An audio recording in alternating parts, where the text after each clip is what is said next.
Go eat with the dogs, Eleanor. You're not wanted at this table. My daughter-in-law Christine's words rang out across my own dining room in front of 20 guests on Thanksgiving Day. I stood there, turkey platter in my trembling hands, watching. My son Michael stared down at his plate, saying nothing. That's when I set down the platter, smiled calmly, and said 5 words that would change everything. This is my house, Christine. What she didn't know was that I'd been documenting her behavior for months, and what happened next would expose every lie she'd ever told. My name is Eleanor.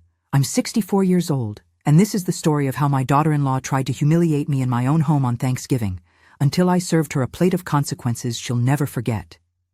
If you're watching this, hit that like button, subscribe to the channel, and tell me in the comments where you're listening from. Have you ever dealt with a toxic daughter-in-law? I want to hear your stories, because what I'm about to tell you, it's something that I never thought could happen to me. I raised my son better than this. Or at least, I thought I did. Let me take you back to the beginning, back when my life was simpler and my home was actually mine. I'm a widow. My husband Robert died 6 years ago of a sudden heart attack. He was only 58 years old, and just like that, the man I'd spent 30 years of my life with was gone.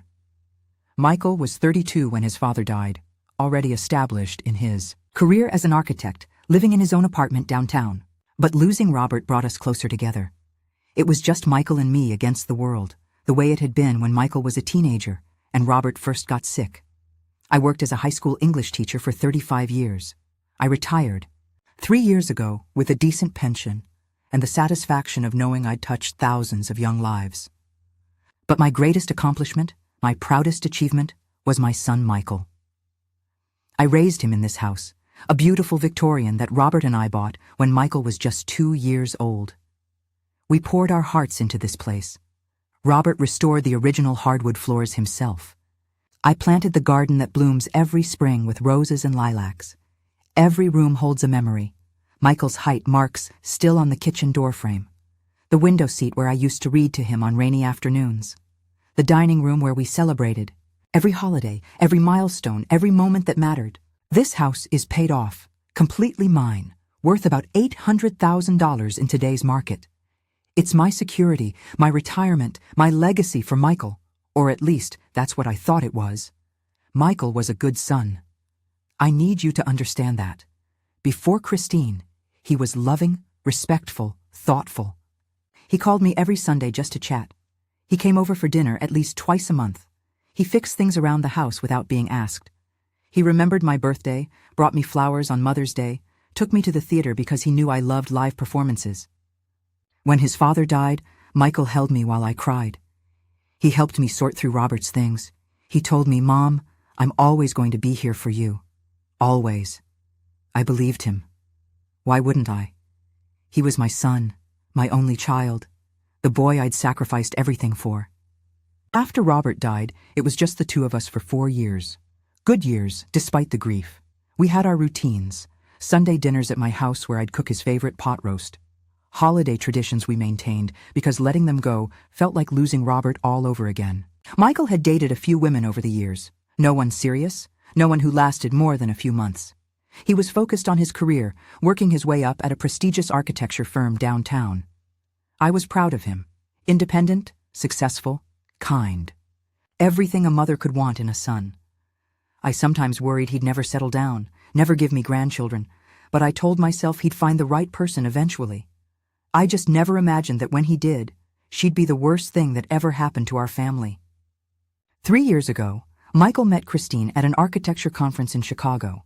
She was a real estate agent, 29 years old, beautiful in that polished, calculated way that some women have. Perfect hair, perfect makeup, perfect clothes. When Michael first told me about her, he was excited in a way I'd never seen before. "Mom, she's incredible. She's smart, ambitious, successful. I think this might be serious." I was happy for him. Truly I was. My son deserved love and companionship. I just wanted to meet her, to welcome her into our family. The first meeting was at an upscale restaurant downtown, the kind with cloth napkins and prices that made me wince. Michael insisted on treating, which was good because I would have needed a month to budget for a meal like that on my teacher's pension. I dressed in my best outfit, a navy dress I'd bought for a colleague's retirement party. It was nice, conservative, appropriate, or so I thought. When I arrived, Michael and Christine were already seated. She stood to greet me, and I saw her eyes flick over my outfit in one quick, assessing sweep. Her smile didn't quite reach her eyes as she offered me one of those air kisses that wealthy people seem to specialize in, the kind where their lips never actually touch your cheek. "Oh, you're Michael's mother," she said in this bright, fake voice. I expected someone younger. The comment hit like a small slap, disguised as nothing. I laughed it off. "Well, I'm 61. I've earned every one of these gray hairs." Christine's smile tightened. "Of course, it's just that Michael talks about you like you're so vibrant and energetic. I suppose I pictured someone more," she paused, "more modern looking." Michael jumped in, trying to smooth it over. "Mom looks great. Don't listen to Christine. She has impossible standards for everyone." He laughed, but I noticed he didn't actually disagree with her assessment. The dinner continued in that vein. Every time I spoke, Christine would find some small way to correct or undermine me. When I mentioned a book I'd been reading, she said, "Oh, I read that years ago. It's a bit dated now, don't you think?" When I talked about my garden, she said, "Gardening is such a quaint hobby. I prefer activities that don't involve so much dirt." When I accidentally used the wrong fork for my salad, she didn't say anything, but I caught her glancing at Michael with raised eyebrows. By the end of the meal, I felt small and foolish and old in a way I hadn't felt in years. On the drive home, I told myself I was being oversensitive. Christine was young and ambitious and maybe just nervous about meeting her boyfriend's mother. I'd give her another chance. I had to. Michael was clearly smitten with her, and I wasn't. About to be the overbearing mother who criticized his choice of partner. So I invited them for Sunday dinner the following week. My territory, my kitchen, my table. Maybe she'd be more comfortable in a casual setting. Christine declined. "Oh, Eleanor, that's so sweet. But Sundays are really my self-care day. I need that time to decompress from the week." Perhaps another time. Another time never came. For the next year, as Michael and Christine's relationship grew serious, I saw them maybe once every 2 months, always at restaurants, always on Christine's terms. Then came the engagement. Michael proposed after they'd been dating for a year. I found out about it through Facebook. She said yes, the post announced, with a photo of Christine's hand displaying an enormous diamond ring. My son was getting married, and I'd learned about it from social media. When I called Michael to congratulate him, trying to hide the hurt in my voice, he apologized. "Mom, I'm sorry. Christine wanted to surprise everyone on social media first. You know how important her online presence is for her real estate business." I didn't know that, actually, but I said I understood. "I'm so happy for you, sweetheart. When can we celebrate?" "Soon, Mom. Soon. We're just figuring out our schedule."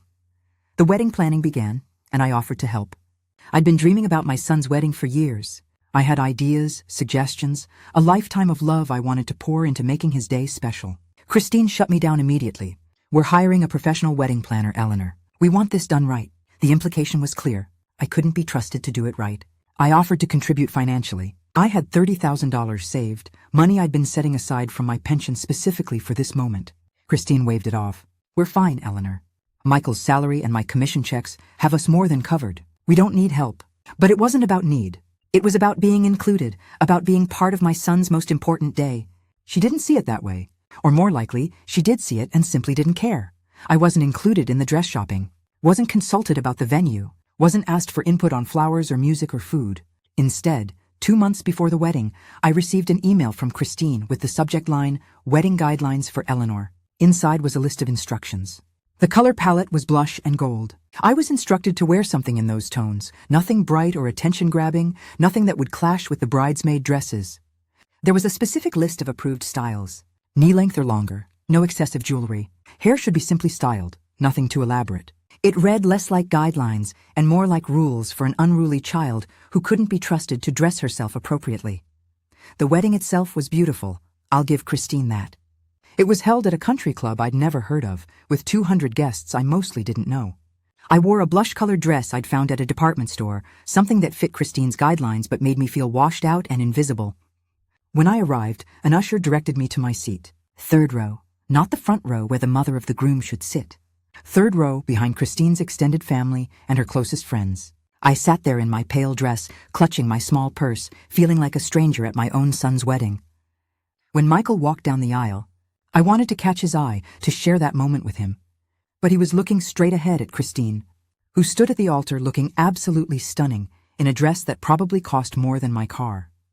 The ceremony was lovely, traditional, everything a wedding should be. But I felt removed from it, like I was watching it happen to someone else's son. During the reception, there was a mother-son dance.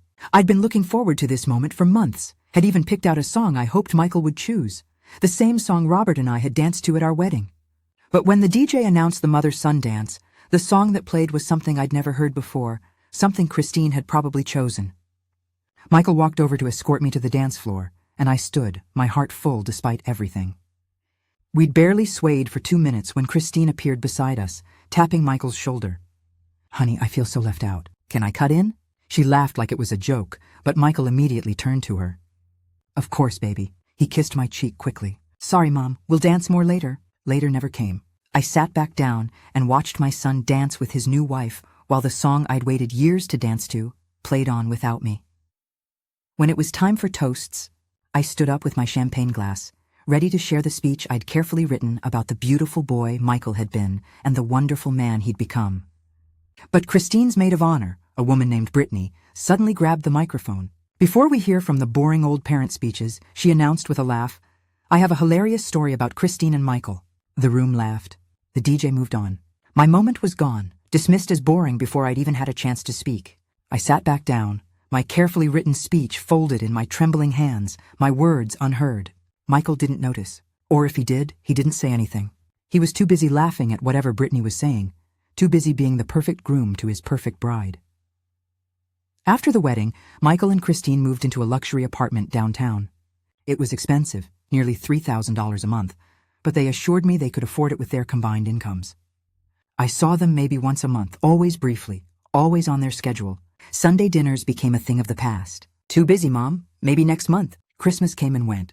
They spent it with Christine's family. "We'll do something with you the week after," Michael promised. We never did. I spent that Christmas alone in my house, looking at old photos of Michael as a boy, wondering where I'd lost my son. Then, 6 months after their wedding, Christine called me. "Eleanor, we need to talk about your living situation." "My living situation?" I was confused. "I'm fine, dear. The house is paid off and my pension covers everything." Christine sighed, that patient sigh she used when she thought someone was being deliberately difficult. "Eleanor, you have 5 bedrooms. That's too much house for one person. You're rattling around in there all alone. It's not practical." I started to feel defensive. "I like my house. It's my home." I know, Christine said, her voice sugary sweet. "But hear me out. Michael and I are trying to save money to buy our own house.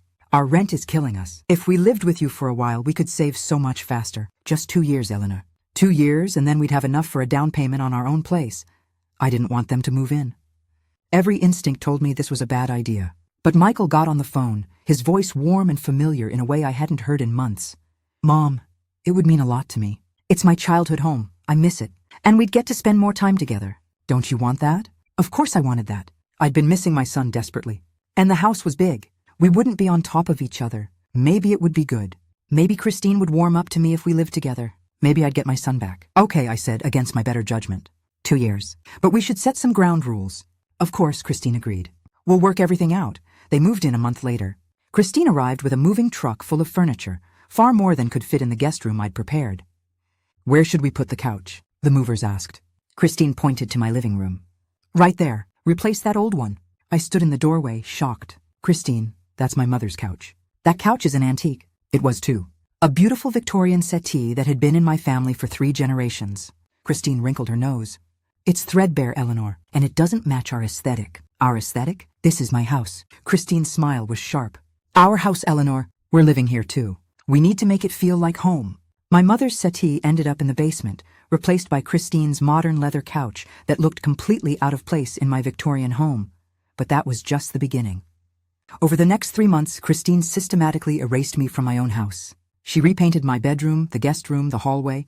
The soft cream colors I'd chosen were replaced with trendy grays and whites.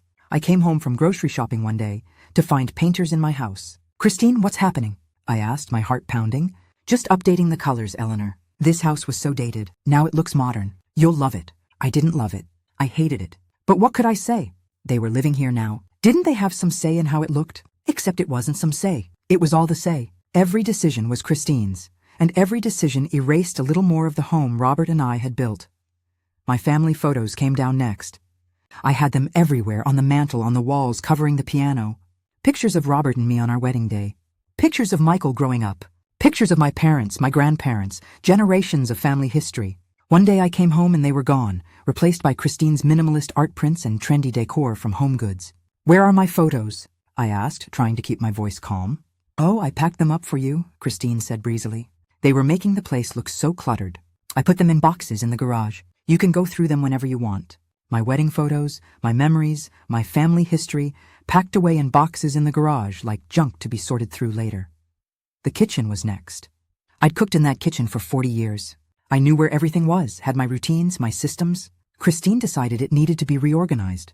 She threw away my old pots and pans. "Eleanor, this stuff is ancient." I bought us a new set. "Look how nice these are." The pots she threw away had been my mother's, heavy, well-seasoned cast iron that cooked better than anything modern. I found my mother's favorite skillet in the trash can, sitting on top of coffee grounds and spoiled food. I pulled it out, my hands shaking. "Christine, this was my mother's. It's 50 years old." "Exactly," Christine said, not even looking up from her phone. "It's unsanitary. Old pans harbor bacteria. Use the new ones." I couldn't use the new ones. Every time I picked up one of Christine's shiny non-stick pans, I thought about my mother's skillet in the trash and wanted to cry. Christine claimed cabinets for herself. "These 3 are mine. Please don't move my things." She claimed shelves in the refrigerator. "This is my section. If you need space, use the bottom drawer." Slowly, I was compressed into smaller and smaller spaces in my own kitchen. One cabinet for my dishes, one shelf in the fridge. My special foods started disappearing.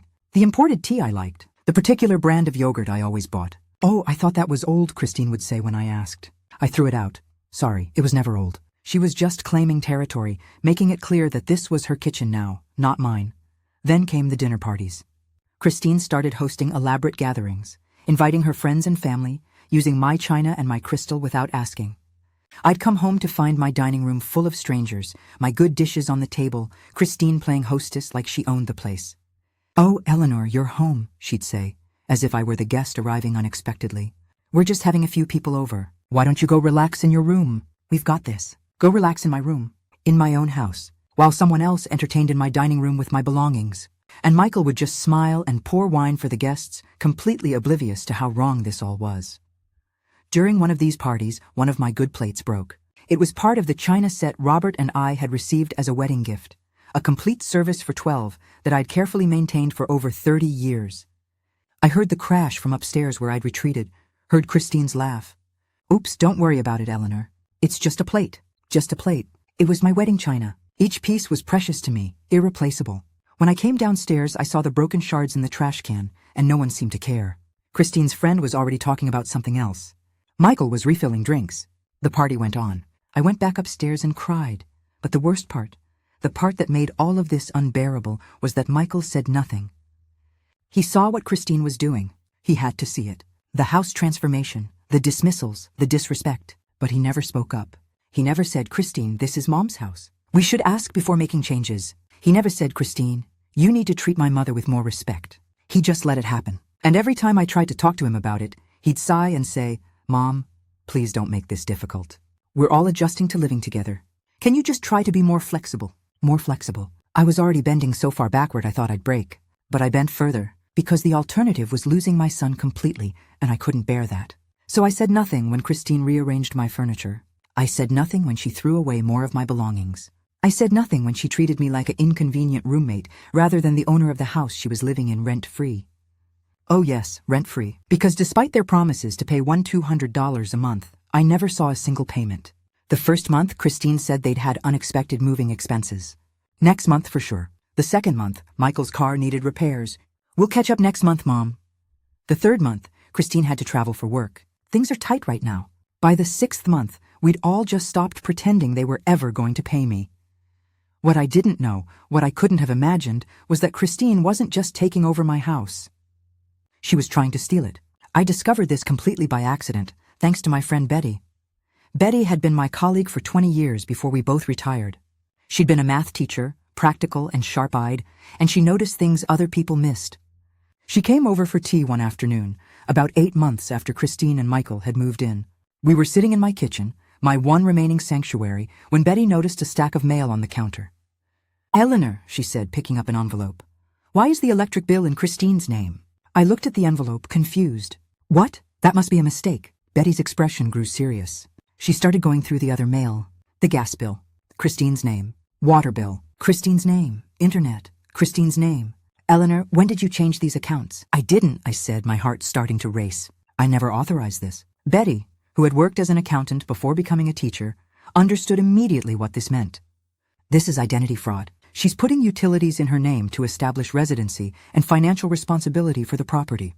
Eleanor, this is serious." I felt sick. Why would she do that? Betty looked at me with pity.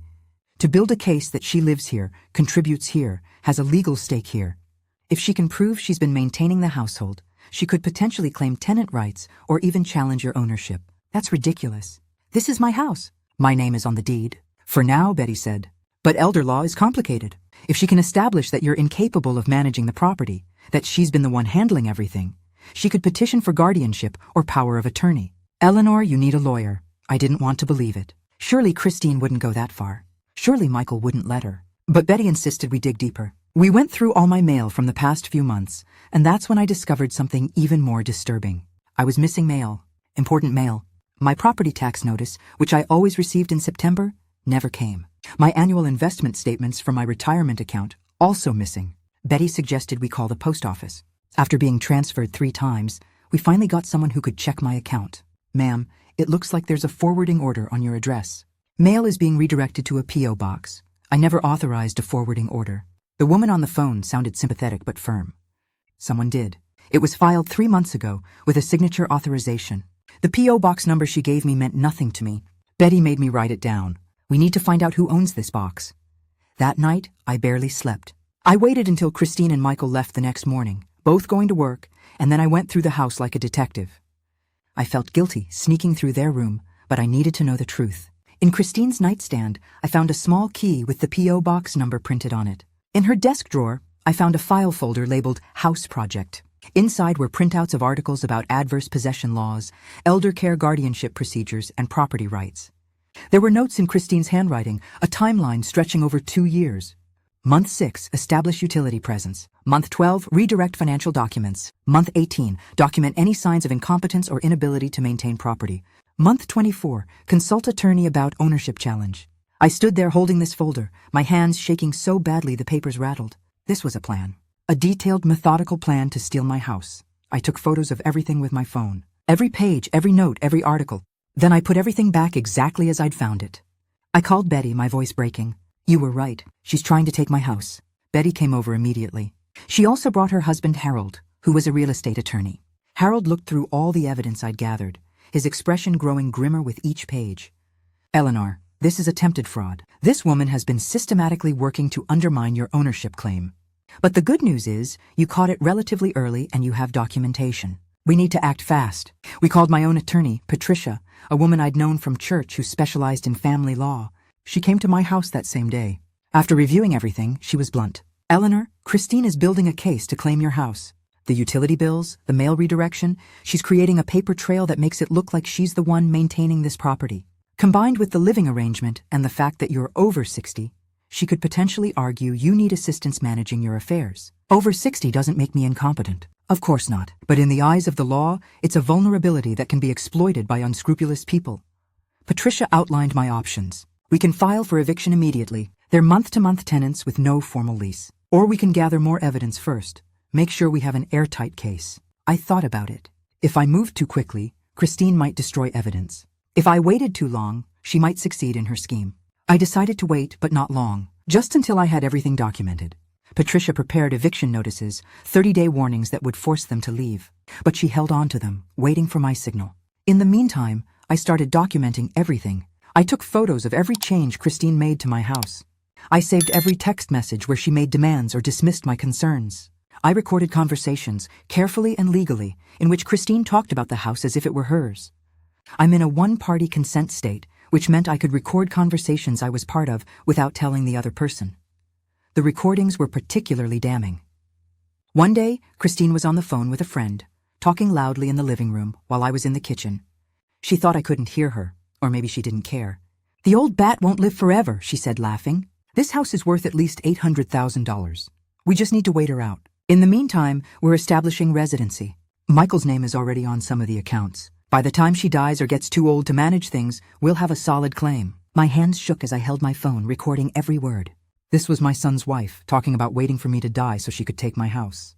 And Michael, my son, was apparently part of it. His name was on accounts, without my permission. I felt like I was falling through space, like everything solid in my world had turned to quicksand. I wanted to confront Michael immediately, to ask him how he could be part of this. But Patricia advised against it. "Not yet, Eleanor. We need all our evidence in place first. If you confront them now, they'll lawyer up and start covering their tracks. Wait. Document everything. Then we'll hit them with everything at once." So I waited. And I documented. And every day felt like torture, pretending everything was normal while knowing my son and his wife were planning to steal my home out from under me. I smiled when Christine made her snide comments. I nodded when she gave me orders in my own house. I played the docile, foolish old woman she clearly thought I was. And all the while, I was building my case. October arrived, and with it, Christine's announcement about Thanksgiving. She swept into the kitchen one morning, her phone in one hand, her coffee in the other, looking pleased with herself. "Eleanor, I'm hosting Thanksgiving this year." I looked up from my oatmeal, confused. "Oh, that's nice. How many people?" "About 20. My family, some friends, a few of Michael's colleagues from work. It'll be elegant. I've already planned the menu. I've been cooking Thanksgiving dinner in this house for 40 years, I said carefully. "I'd be happy to help." Christine's smile was condescending. "Eleanor, you're getting older. Hosting 20 people is a lot of work. I've already arranged for a caterer to handle most of it. You can just relax and enjoy the day." "But I love cooking Thanksgiving. It's tradition." Christine's patience visibly thinned. "Well, traditions change. This is happening, Eleanor. I hope you'll be gracious about it." Gracious. She wanted me to be gracious while she took over yet another piece of my life. I decided in that moment that Thanksgiving would be the day. The day I stopped pretending, stopped accommodating, stopped letting this woman walk all over me. I called Patricia that afternoon. "I want to move forward with the eviction, but I want to do it on Thanksgiving, in front of everyone." Patricia was quiet for a moment. "That's quite dramatic, Eleanor, I know. But she's made a show out of humiliating me for months. It's time she understood what real humiliation feels like." "Are you sure?" "I'm sure. Prepare all the documents. Get Harold on board. I want everyone there, all the evidence ready." "She wants to host Thanksgiving in my house? Fine. But she's going to find out exactly whose house it really is." The next 2 weeks were a flurry of preparation. Patricia prepared the legal documents, official 30-day eviction notices with all the supporting evidence attached. Harold prepared a cease and desist letter regarding the fraudulent documents and identity theft. We contacted the police to have an officer on standby in case things got out of hand. I called Betty and Harold, Patricia and her husband, my neighbors Margaret and Tom, who'd witnessed some of Christine's behavior. "I need you all at my house on Thanksgiving at 1 p.m. sharp. Park down the street. Wait for my signal." They all agreed, understanding that something significant was about to happen. I also did something else. I called Michael's boss, James. James and his wife Linda had been friends with Robert and me years ago, before Robert died. James was a good man, honorable, and I knew he'd tell me the truth. "James, I need to ask you something about Michael." "Of course, Eleanor. What's going on? Did Michael tell you this was his house when he invited you for Thanksgiving?" There was a long pause. "Eleanor, I don't want to cause problems, but yes. Michael told several people at the office that he inherited the family home. He said you'd moved to a retirement community and he was fixing up the old place." My heart sank. So my son was lying to his colleagues, claiming my house as his own, spreading stories that I'd moved away. This was worse than I thought. "James, would you be willing to come to Thanksgiving dinner and tell the truth if asked?" Another pause. "Eleanor, what's going on?" I'm standing up for myself finally. "And I need witnesses who can confirm that my son has been lying." James agreed. He and Linda would come to dinner. They wouldn't know exactly what was going to happen, but they'd be there. I also prepared something else that Christine didn't know about. A second Thanksgiving dinner. I cooked for days, preparing all the traditional dishes I'd made for 40 years. Turkey, stuffing, mashed potatoes, green bean casserole, cranberry sauce, my famous pumpkin pie. I stored it all at Betty's house, in her refrigerator and freezer, ready to be brought over at a moment's notice. Because I knew what was going to happen. I knew Christine was going to humiliate me at that dinner. I'd seen the seating chart she'd left on the counter, the one where my name was written at a small table in the kitchen, separate from all the other guests. She was going to exile me from my own dining room, at my own table, in my own house, and I was going to let her do it. Because sometimes you have to let people reveal exactly who they are before you can show everyone exactly who you are. Thanksgiving morning arrived cold and bright. I woke up early, my stomach churning with nerves and anticipation. I'd barely slept, running through everything that could go wrong. What if Michael sided with Christine? What if the guests didn't believe me? What if I looked like a vengeful old woman instead of a victim standing up for herself? But then I remembered Christine's voice on that recording. The old bat won't live forever. I remembered finding my mother's skillet in the trash. I remembered sitting in the third row at my son's wedding. I remembered every small humiliation, every dismissal, every moment I'd been made to feel like a burden in my own home. No, I wasn't going to back down. Not anymore. I went downstairs at 7 in the morning to find Christine already in the kitchen, directing the caterers who'd arrived early. She looked up when I entered, her expression making it clear I was an inconvenience. "Eleanor, the caterers need space to work. Maybe you could have breakfast in your room this morning." In my room, like a child being sent away while the adults handled important matters. I poured myself a cup of coffee without responding and sat at the small kitchen table, the one where I was apparently expected to eat my Thanksgiving dinner later. I watched Christine orchestrate everything, giving orders in my kitchen, using my dishes, rearranging my cabinets to suit the caterer's needs. She was in her element, playing the gracious hostess, and she'd completely forgotten or simply didn't care that none of this belonged to her. Michael came down around 9, kissed Christine on the cheek, poured himself coffee, and barely glanced at me. "Morning, Mom. Happy Thanksgiving." His tone was distracted, obligatory. I wanted to grab him by the shoulders and shake him, to demand, to know when he'd become this person who could watch his wife systematically dismantle his mother's life and say nothing. But I didn't. I just smiled and said, "Happy Thanksgiving, sweetheart." "Are you looking forward to today?" He shrugged. "It'll be good for my career. James and some of the senior architects are coming. Christine thought it would be good to host, show them our home. Our home." He said it so casually, like it was a simple fact rather than a calculated lie. I took another sip of my coffee and said nothing. The morning passed in a blur of activity that didn't include me. Christine's family started arriving around 11. Her parents, Richard and Susan, her sister Valerie with her husband and 2 children, her brother Marcus. They swept in with hugs for Christine and polite nods for me.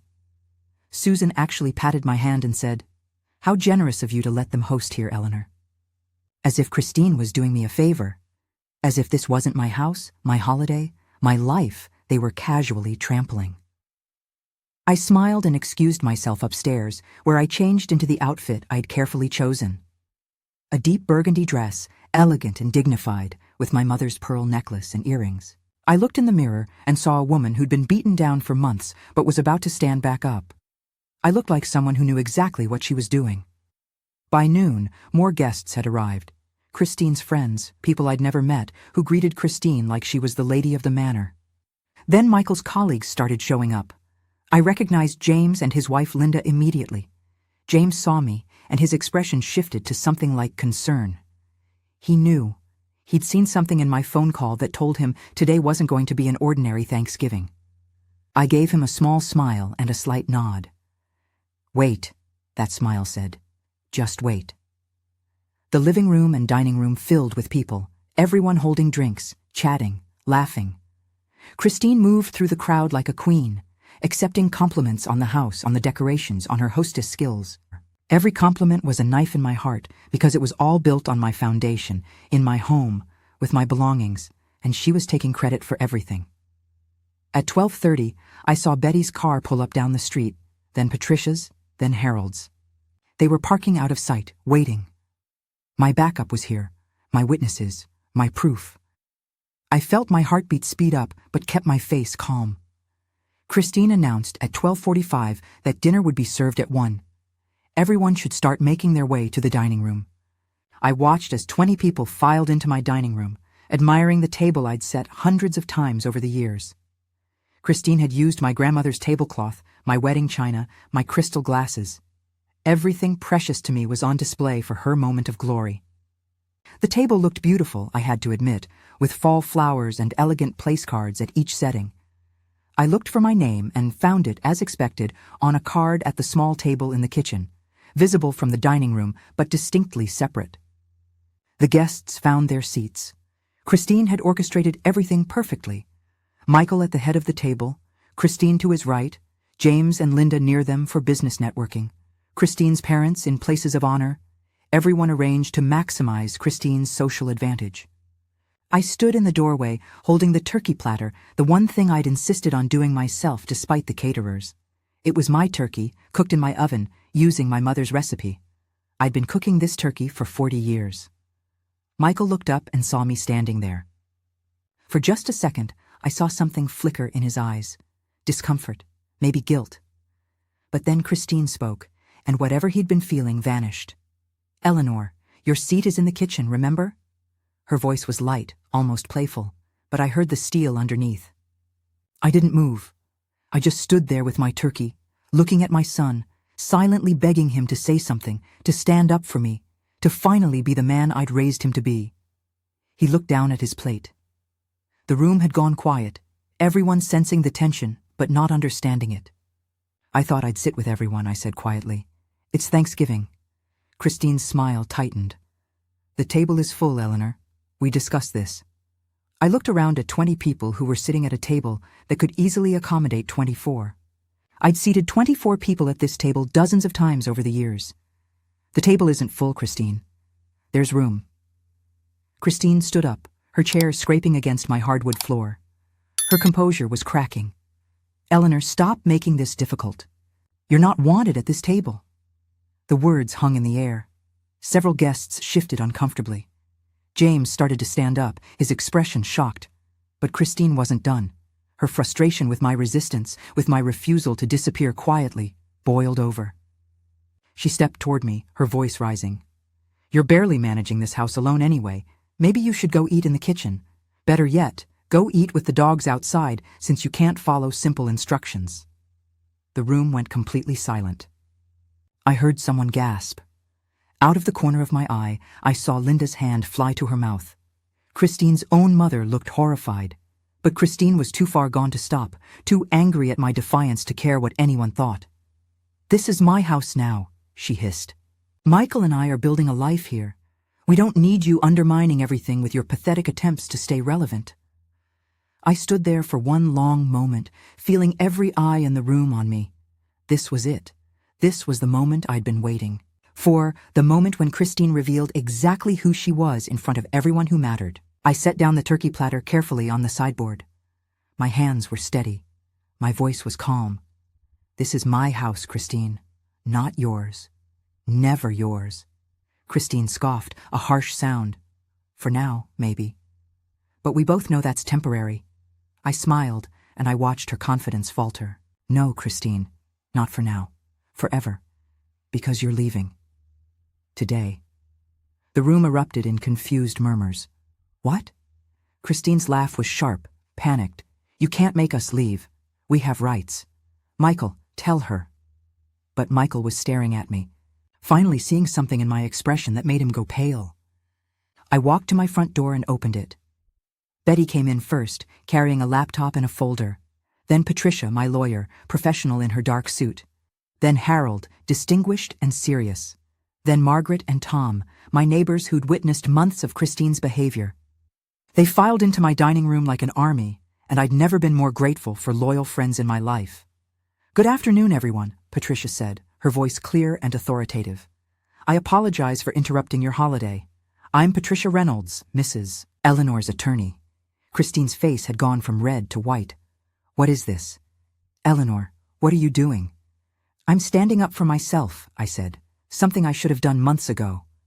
"Patricia, please proceed." Patricia opened her folder and pulled out documents. "These are 30-day eviction notices for Christine and Michael Morrison. You have 30 days to vacate these premises."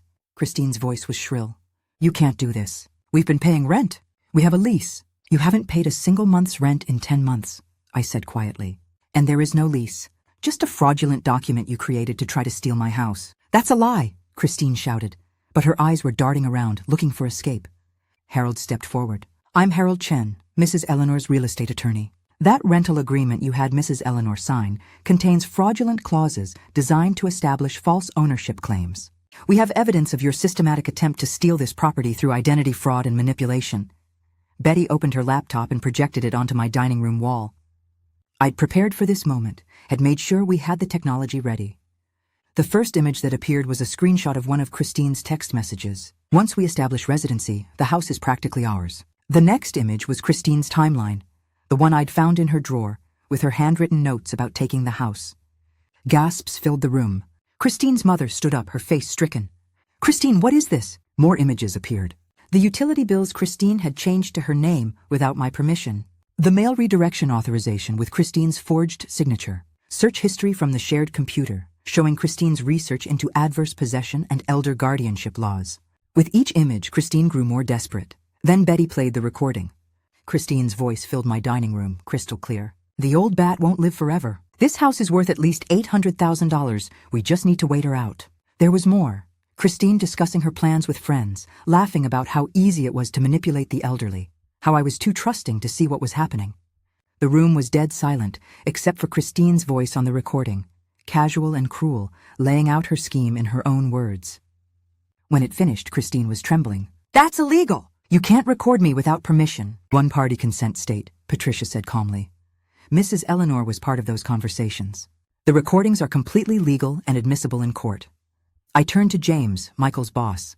"James, I believe Michael told you this was his house?" James stood, his face grave. "Yes. Michael told several people at the office that he'd inherited his family home. He said you'd moved to a retirement community, and he was renovating the property." Michael's face crumbled. "I never," he started, but James held up his hand. "At the office party last month, Michael, you said those exact words. I remember clearly because I almost called Eleanor to congratulate her on her new living situation." Michael looked at me, his eyes filling with tears. "Mom, I'm sorry. I don't know why I said that." "I do," I said quietly, "because your wife convinced you this was your house, that I was just an inconvenience, that my home was something you deserved to inherit before I was even gone." Christine's mother approached her daughter, her voice shaking. "Christine Ann Morrison, did you do these things? Did you try to steal this woman's home?" Christine's composure shattered completely. "I was securing our future. She was never going to leave us anything. Michael's too weak to ask for what he deserves. Someone had to plan ahead." Susan slapped her daughter. The sound cracked through the room like a gunshot. "I raised you better than this," she whispered. "How could you?" Christine dissolved into tears, but they looked more like rage than remorse. "This isn't fair. We've been taking care of her." "Taking care of me?" I stepped forward, my voice steady and strong. "You threw away my family heirlooms. You erased me from my own home. You isolated me from my friends. You tried to steal my house through fraud and manipulation. And worst of all, you turned my son into someone I don't recognize." I looked at Michael, who was sitting with his head in his hands. "Did you know about the timeline, Michael? Did you know she was planning to take my house?" He looked up, tears streaming down his face. "No, I swear, Mom, I didn't know about that. But I knew," he continued, his voice breaking. "I knew she was being cruel to you. I knew she was taking over. I knew you were unhappy. And I did nothing. I told myself I was keeping the peace. I told myself you were just adjusting. But the truth is, I was a coward." Patricia stepped forward again. "You have 30 days to remove yourselves and your belongings from this property. Any attempt to contest will result in immediate legal action for fraud, identity theft, and elder abuse. We've already filed a police report. This is no longer just a family matter." Christine grabbed her purse from the side table, her movements jerky and desperate.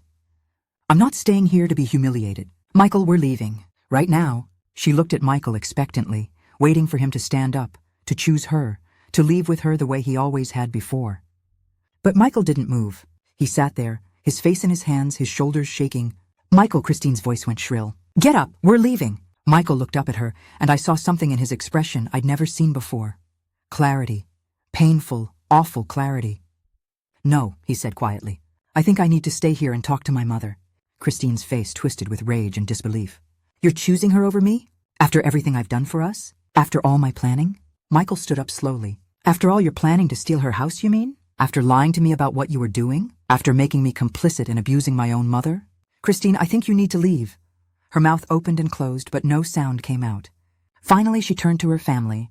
"Are you coming with me, or are you staying with them?" Susan, Christine's mother, looked at her daughter with profound sadness. "We're staying, Christine. We need to apologize to Eleanor. You should too." Christine let out a harsh laugh. "Apologize for what? For being smart? For planning ahead? For seeing an opportunity?" She looked around the room, at all the faces staring at her with shock and disgust. "You're all fools. That old woman was never going to give them anything. I was just taking what should have been ours anyway." Richard, Christine's father, stood up, his voice heavy. "Get out, Christine. You're not our daughter right now. I don't recognize you." Christine looked like she'd been slapped again. "Fine, fine. Enjoy your little victory, Eleanor. But you're still going to die alone in this big empty house, and Michael will have nothing." She stormed out, her heels clicking violently against my hardwood floors one last time. The door slammed behind her, and the silence that followed was deafening. Susan approached me, tears streaming down her face. "Eleanor, I am so sorry. We had no idea. Christine told us you'd invited them to live here, that you were happy to have the company. If we'd known what she was really doing, we would have stopped her." "I believe you," I said gently. "And I'm sorry you had to find out this way." Richard shook his head. "We raised her better than this. I don't know what happened when she became this person. Greed happened," I said quietly. "And entitlement. And the belief that she could manipulate people without consequences." After a few more apologies, Christine's family left, mortified and heartbroken. Several of Christine's friends slipped out as well, uncomfortable and embarrassed. But James and Linda stayed. So did a few of Michael's other colleagues. And of course, my friends who'd helped orchestrate this stayed. The dining room felt different now, lighter somehow, despite the heaviness of what had just happened. James cleared his throat. "Eleanor, I think I speak for everyone here when I say we had no idea what you were going through." Michael never said anything. "I know," I said, looking at my son who still sat at the table not moving. "Michael is very good at pretending problems don't exist." James nodded. "Well, for what it's worth, you handled that with incredible grace and strength." Linda squeezed my hand. "You're amazing, Eleanor." "Thank you," I said, feeling suddenly exhausted. "But now I have a question for all of you. Are you hungry? Because I have a real Thanksgiving dinner ready, and I'd hate for it to go to waste." Confused looks went around the room. Betty grinned. "Should I make the call?" "Please do." 20 minutes later, Betty returned with containers and containers of food from her house. My real Thanksgiving dinner, the one I'd cooked with love over the past few days. Turkey, stuffing, mashed potatoes, green bean casserole, cranberry sauce, my famous rolls, 3 different pies. We cleared away the caterer's fancy, impersonal food and replaced it with real home cooking. The guests who stayed, about 12 of us, sat down together at my table. This time I sat at my rightful place. Michael moved to a different seat, not at the head. "That was mine." James raised his glass. "To Eleanor, a woman who taught us all something today about standing up for yourself and never letting anyone make you invisible in your own home." Everyone drank. I felt tears prick my eyes, but they were good tears this time. Tears of relief, of vindication, of finally being seen. We ate, and the conversation slowly became less awkward, more genuine. People asked me about my years of teaching, about my garden, about my life before Christine. They listened with real interest, treated me like a person who mattered, and I realized how long it had been since I'd felt truly heard. Michael barely touched his food. He sat quietly, occasionally glancing at me with an expression so full of shame and regret that it hurt to look at him.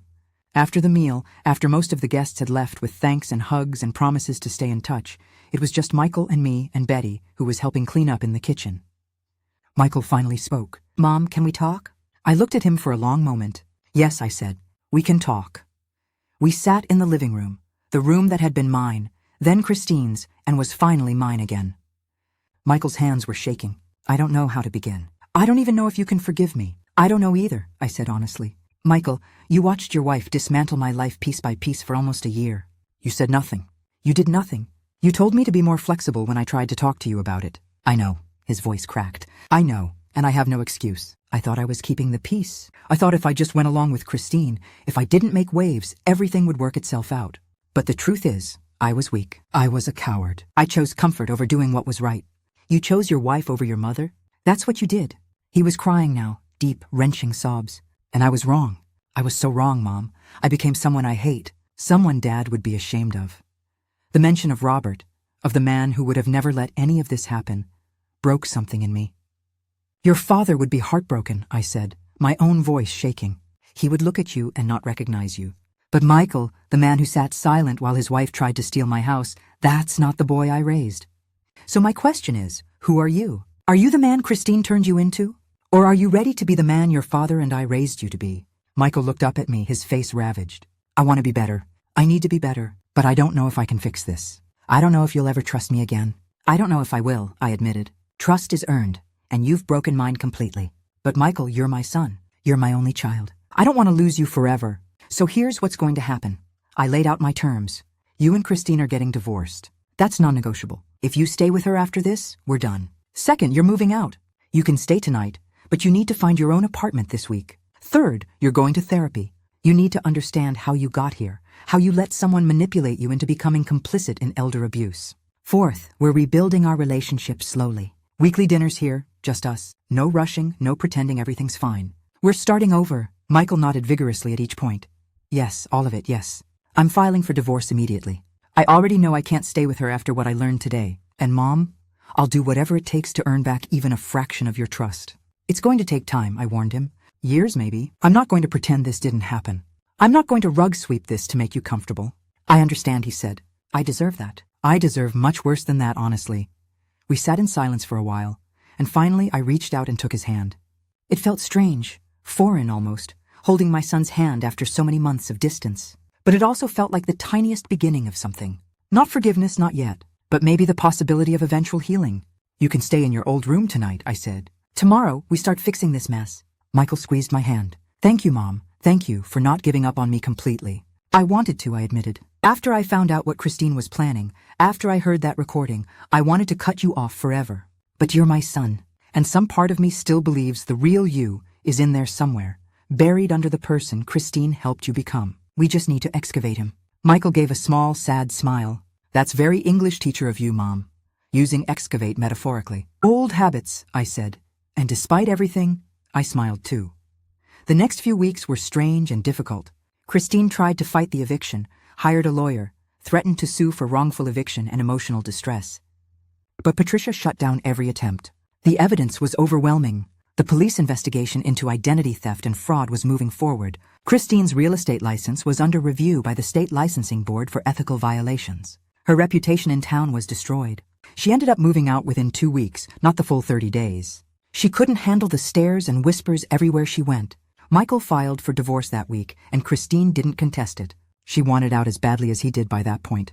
The divorce was finalized in 3 months, unusually fast, but Christine had no leverage. The evidence of fraud meant she couldn't claim any of Michael's assets. She left with nothing but her personal belongings and a ruined reputation. Michael moved into a small apartment downtown, nothing fancy, but it was his own space. He started therapy twice a week with a counselor who specialized in family dynamics and manipulation. And every Sunday he came to my house for dinner. Just the two of us, like old times, except not like old times at all. Everything was different now. We were careful with each other, polite, slowly learning to trust again. Michael helped me restore the house to the way it had been before Christine. We repainted the walls in my original colors. We brought my mother's furniture back from the basement and the garage. We hung all my family photos again, spending hours going through boxes. Michael asking about relatives he'd forgotten. Memories from before Christine had tried to erase our history. 6 months after that Thanksgiving, Michael and I were having Sunday dinner when he said something that made me pause. Mom, I need to tell you something. I talked to my therapist about it, and she thinks I should be honest with you. Go ahead, I said, bracing myself. I think part of me knew what Christine was doing. Not the legal stuff, not the fraud, but the rest of it. The way she treated you, the way she was taking over. I saw it, and I let it happen because it was easier than confronting her. Because I was afraid if I stood up to her, she'd leave me. And I thought being with her was more important than protecting you. I sat with that for a moment. Then I said, thank you for being honest. That's hard to hear, but I needed to hear it. Michael's eyes filled with tears. I'm so ashamed. How do you live with yourself after you've failed someone so completely? You acknowledge it, I said. You face it. You work to be better.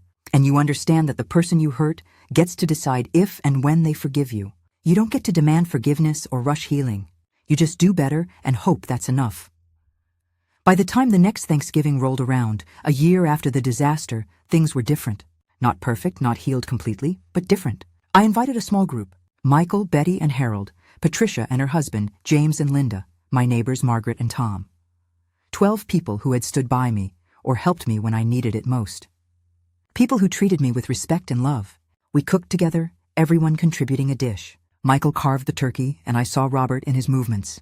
When we sat down to say what we were grateful for, Michael spoke first. I'm grateful that Mom didn't give up on me, even when I deserved it. I'm grateful for second chances I don't deserve.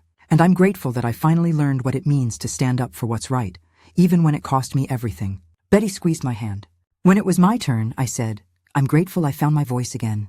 I'm grateful for friends who became my army when I needed one. And I'm grateful that sometimes losing everything can teach you what really matters. As for Christine, I heard through the grapevine that she moved to another state, trying to start over where no one knew her story. Her marriage to Michael ended badly. Her career was damaged. Her relationship with her family was strained. I didn't feel triumphant about it. I just felt relieved that she was gone, that she could no longer hurt me or anyone else I cared about. Sometimes people ask me if I regret how I handled things. They ask if it was too dramatic, too public, too harsh. And my answer is always the same. No, I don't regret it. For almost a year, I was silent while someone systematically tried to steal my home and my dignity. I was silent while my son watched and did nothing. That Thanksgiving, I stopped being silent. I stood up. I fought back. And I taught everyone in that room, including myself, that being kind doesn't mean being a doormat. That love without respect is just abuse with a prettier name. That family members can be toxic too, and it's not only okay but necessary to protect yourself from them. If you're watching this video, and you're living with someone who treats you like a burden in your own home, please hear me. You don't have to accept that. You don't have to shrink yourself to make someone else comfortable. You don't have to let family members, even your own children, walk all over you because you're afraid of losing them. Sometimes the people who claim to love you are actually just using you. And when you stand up to them, you're not being mean or vindictive or ungrateful. You're being strong. You're valuing yourself. You're refusing to participate in your own diminishment. Document everything. Get legal help. Find your army of supporters. And when the moment comes, stand up and fight for yourself. Because you deserve respect. You deserve dignity. You deserve to feel at home in your own home. To the adult children watching this, pay attention. If your spouse is mistreating your parent and you stay silent, you are choosing that mistreatment. You are endorsing it with your silence. My son learned that lesson the hard way. He lost almost a year of his relationship with me. He lost his marriage. He lost his self-respect. All because he thought keeping the peace was more important than doing what was right. Don't be like he was. Be better. Stand up for your parents. Protect them from predators, even if that predator is the person you're married to. Family isn't just about blood. It's about loyalty and respect and standing up for each other when it matters most. And if you can't do that, if you're going to watch someone abuse your parent and say nothing, then you need to take a long, hard look at who you've become. I'm 65 now. I live in my house, the one no one will ever take from me. My relationship with Michael is better than it's been in years, built on honesty now instead of denial. We're not all the way back to where we were, and maybe we never will be. But we're building something new, something stronger, because it's been tested and survived. I cook Sunday dinners for people who actually appreciate them. I have my family photos on my walls. My mother's cast iron skillet is back in my kitchen where it belongs. I am home, truly home, in a way I wasn't for almost a year. And that, more than any revenge, more than any satisfaction from Christine's downfall, is what victory looks like. Taking back your space, taking back your voice, taking back your life. If this story resonated with you, please share it. Let it reach other people dealing with toxic in-laws, with manipulative family members, with adult children who've forgotten how to respect their parents. Leave a comment and tell me, have you ever had to stand up to family who disrespected you in your own home? What happened? How did you find your strength? Don't forget to subscribe to this channel and hit that notification bell. These stories matter. Your experiences matter. We're building a community here of people who refuse to be invisible, who refuse to be used, who know their worth. Thank you for listening to my story. And remember, sometimes the most loving thing you can do, for yourself and for the people who failed you, is to refuse to be disrespected. Even by family, especially by family. God bless, and I'll see you in the next video.